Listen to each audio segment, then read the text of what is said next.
Welcome back. Let's talk about my Atlantic Division predictions. But before I do, I just want to let you know I'm wearing a Quebec Nordiques jersey shirt because if they ever happen to come back into the NHL, however improbable that may be, it will most likely be in the Atlantic. Also, don't forget to give me a thumbs up and hit that subscribe button if you happen to be new to the channel. Number 8, the Montreal Canadiens. Surprise! Yeah, no surprise. They're a rebuilding team. The most things I think everyone is looking forward to with this club is, can Caulfield hit 40 goals?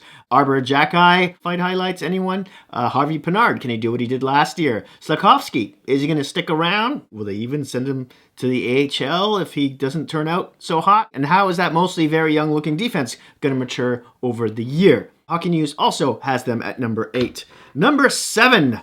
The Detroit Red Wings. I think they're getting much closer. Their forward depth looks deeper this year. I think their goaltending is much better with Reimer on board now behind Husso. That defense, though, just, I don't know about that. I think there'll be a hard out every night. I just think they have another year or two even before they really challenge for a playoff spot, just because of the Atlantic in general, right? The Hockey News also has them in 7th. Number 6, and cue the hate from the Ottawa Senators fans. Now, this is an up-and-coming team. Obviously, that's no surprise. They got a new owner. Will the GM and the coach stick around by year end? I could definitely see them making the playoffs next year. Maybe even squeezing in this year. It's just, there's so many question marks. What's the goaltending going to be like? Can they sign Pinto? What's going on with Norris?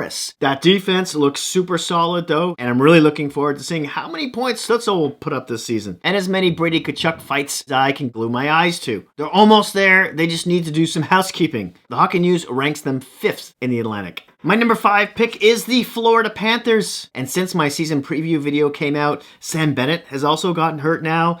So I felt more confident in their chances before that happened. Montour and Ekblad will be out till November-ish. Who knows how Bobrovsky's going to play every night? Is Spencer Knight going to be called up from the AHL? How's he going to look? Can Stolaros steal him a bunch of games early on especially? I think it's very possible they steal a wild card spot away from the Metro, albeit all these handicaps. Another year with Maurice, I think, will bring this club together. The Hockey News has them in 6th place. Number 4, little surprise here, the Boston Bruins. No Krejci, no Bergeron, no problem. But young rookie Poitras has looked pretty good so far. He's shoring up the 3C position. Can Brad Marchand, the new captain, drag this team into the playoffs? The goaltenders look really good. The defense looks solid. It's obviously all about their forward depth. I could see them missing the playoffs by a point. I can also see them finishing as high as 2nd in the Atlantic. The Hockey News has them in 3rd. Number 3, and you may feel this is a bit of a reach, but the Buffalo Sabres. Yeah, I'm taking a bit of a chance here, but I don't think it's absurd to think that some of their star players like Power and Dahlen and Thompson will take another huge step forward. And then players like Middlestat, who finished really hot last season, is looking good again. Younger players like Benson and Krebs could help this club. Their defense looks deeper this season, so they shouldn't be a leaking boat throughout the first half of the season. And goaltending should be fine.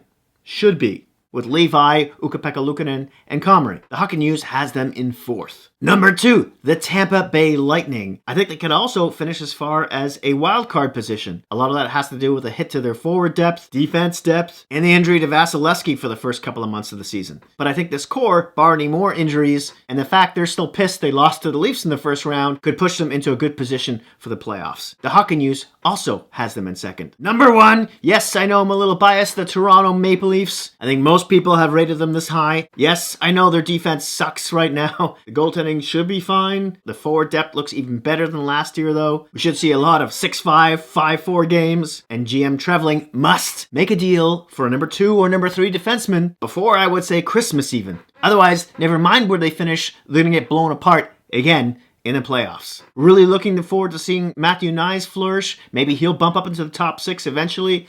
And Minton, how long is he going to stick around for? Also very curious to see how the new coaches are going to change the power play and if Austin Matthews can help that PK. The Hockey News also has them in 1st.